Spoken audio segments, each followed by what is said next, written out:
Assalamu alaikum, dear students. As you know, I'm not feeling well, along with headache, sir दर्द के साथ साथ also feeling exhausted.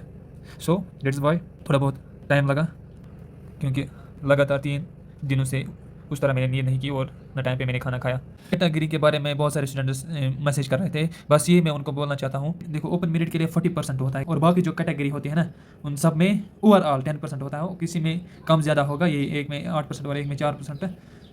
बाकी overall आप ये मान के चलो कि 10% होती हैं।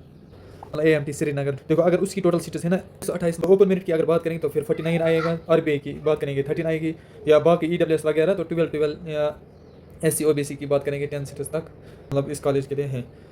तो मतलब अगर 100 सीटें होंगी ना, 100 सीटों में 40 किसके लिए है? ओपन मेरिट के लिए। 10 सीटें किन के लिए होती है? जो बाकी कैटेगरी वगैरह होती है। तो इसमें ज़्यादा देखो, इसमें ज़्यादा ध्यान देने की ज़रूरत नहीं है, क्योंकि अभी क्या पता है आपको कितने स्टूडेंट्स ने एग्ज़ाम किए हैं, कितनों ने कैसा पेपर किया है। देखो, जब तक ऑफिशियली नहीं आता है ना, तब तक ये मुमकिन नहीं होता है। अकॉर्डिंग टू प्रीवियस जो रिजल्ट होता है ना, तो उसके ऊपर नज़र रखते हुए थोड़ा बहुत बता सकते हैं। बाकी जो रियलिटी होती है ना, वो तभी होते हैं जब ऑफिशियल से कोई इसके लिए कोई नोटिस रिलीज़ हो जाएगी। तो उस टाइम में उस चीज़ के लिए भी वीडियो बनाऊँगा।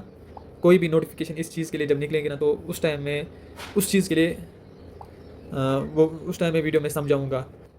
फिलहाल अब ऐसे ही मान के चलो, अकॉर्डिंग टू प्रीवियस रिजल्ट जिसको 60 से ऊपर मार्क्स होंगे ना, तो आप मान के चलो कि आपको अच्छे से अच्छा कॉलेज मिलने का चांसेस हैं, क्योंकि उतने स्टूडेंट्स जितने स्टूडेंट्स एग्जाम देते हैं ना, सब में कंपटीशन नहीं होता। कंपटीशन कुछ स्टूडेंट्स में होता है। अगर आपका रिजल्ट 50 या 40 भी बनता है ना, तो इसमें चांसेस होते हैं गवर्नमेंट कॉलेज मिलने का। ये अकॉर्डिंग टू मैं प्रीवियस जो रिजल्ट होता है ना, उसी के अकॉर्डिंग मैं बोलता हूँ। मेरे पास अलग इल्म नहीं है कि मैं आपको बोलूँगा वैसे पॉइंट्स आएंगे, ऐसे पॉइंट्स आएंगे। ये तभी पता चलते हैं जब ऑफिशियल से कोई नोटिफिकेशन रिलीज़ होती है इसके रिलेटेड। बाकी जिसके मार्क्स 85 आते हैं, 90 आते हैं, 90 से ज़्यादा आते हैं, तो उनके चांसेस बहुत ज़्यादा है AMT श्रीनगर मिलने का। चांसेस क्या है? उनको मिलेगा इंशाल्लाह ज़रूर। AMT श्रीनगर कॉलेज उनको ज़रूर मिलेगा इंशाल्लाह। तो टेंशन लेने का नहीं, अभी इंतज़ार करो, रिजल्ट वगैरह उसका इंतज़ार करो। बाकी आपने अच्छी मेहनत की है, अब अल्लाह ताला बेहतर जानता है कि आपको कौन सा कॉलेज मिलेगा। अकॉर्डिंग टू प्रीवियस रिजल्ट, उसके अकॉर्डिंग अगर हम एनालिसिस करेंगे तो जिनके 80+, 85, 90, 110 मतलब ऊपर स्कोर आता है, तो उनको बहुत ज़्यादा चांसेस क्या, उनको इंशाल्लाह मिलेगा AMT श्रीनगर इंशाल्लाह। तो बाकी देखते हैं कि इस बार बच्चों ने कैसा पेपर किया होगा, रिजल्ट कैसा आएगा, तो उसी पे डिपेंड फिर ये होगा सब कुछ। तो ये मेरे लिए बहुत ज़्यादा क्या था, ये मेरे लिए मतलब एक चैलेंज था मेरे लिए, ये कि उतना पढ़ाना है, वो प्रोडक्टिव होना चाहिए आपके लिए और उसमें मैक्सिमम क्वेश्चन आने चाहिए। देखो, इस तरीके से पहली बार मुझे कुछ पढ़ाना है यार। एक्सपीरियंस भी मेरी नहीं है, लेकिन कुछ स्टूडेंट्स ने जो कमेंट किया ना, तो उससे मेरी मोटिवेशन बढ़ गई। अल्लाह की कसम, मेरी मोटिवेशन उससे बढ़ गई। ऑलरेडी बहुत सारे चैनल वाले हैं ना, वो क्या करते हैं, वो कुछ क्वेश्चन बनाते हैं, मॉक टेस्ट बनाते हैं, फिर बोलते हैं कि हमें इसमें मेहनत लगी है, तो अब आप पैसे डालो, तो आप ये मॉक टेस्ट वगैरह लो। बे यार, स्टूडेंट्स के साथ हमेशा ये स्कैम क्यों होता है? जहाँ पे स्टूडेंट जाता है वहाँ पे उसको पैसे मांगे जाते हैं। जहाँ पे स्टूडेंट, एक तो जो जब रजिस्ट्रेशन करनी पड़ती है स्टूडेंट्स को, उस टाइम भी बहुत ज़्यादा फीस मांगा जाता है।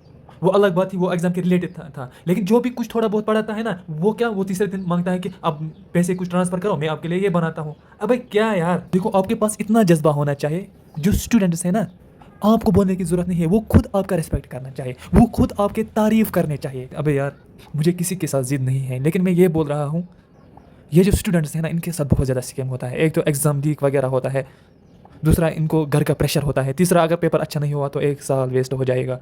फिर जहाँ पे पढ़ने जाता है वहाँ पे अलग फीस उसको मांगा जाता है। पता नहीं हर जगह स्टूडेंट ही बेचारा क्यों फंस जाता है, ये मेरे को पता नहीं। तो अब मैं ज़्यादा बात नहीं करूँगा इसमें, तो थोड़ा बहुत मैं जज्बाती होता हूँ इन चीज़ों को देखकर। देखो, जब JK बोपी BSc नर्सिंग के फॉर्म्स रिलीज़ हुए थे ना, तो हर यूट्यूब वाला अपलोड कर रहा था, हर यूट्यूब वाला मैंने देखा कि वो अपलोड कर रहा था उसके रिलेटेड। जब इसकी बारी आ गई ना, तो वो सो गए, बात ही नहीं की इसके बारे में। पता नहीं क्यों लोग इसका वैल्यू ही नहीं करते। 3 साल देने पड़ते हैं, 3 साल इसमें देने पड़ते हैं, पढ़ाई करनी पड़ती है, और उसके बाद फर्दर और बहुत सारे स्टूडेंट्स जो और ज़्यादा पढ़ते हैं, फिर बहुत ज़्यादा मेहनत लगती है। 3 साल ये आम बात नहीं है। देखो, मैं उन सबको रिक्वेस्ट करता हूँ, जो भी पढ़ाते हैं ना, मैं उन सबको रिक्वेस्ट करता हूँ, आप मेरे भाई जैसे हो, मुझे आपसे कोई ज़िद वगैरह नहीं है, लेकिन प्लीज़ यूट्यूब से ऑलरेडी अर्निंग होती है, अब इन स्टूडेंट्स का ख्याल रखो यार, क्योंकि आप इसी में अब काम करते हो। देखो, मेरे को उतना टाइम नहीं होता है, मैंने मजबूरन ये लेक्चर्स वगैरह अपलोड किए हैं। अब जो इसी फील्ड में काम करते हैं ना, उनको मैं रिक्वेस्ट करता हूँ, प्लीज़ स्टूडेंट्स का ख्याल रखा करो, क्योंकि यही फ्यूचर में संभालते हैं, यानी कि इस सोसाइटी को यही संभालते हैं, स्टूडेंट्स ही संभालते हैं इस सोसाइटी को।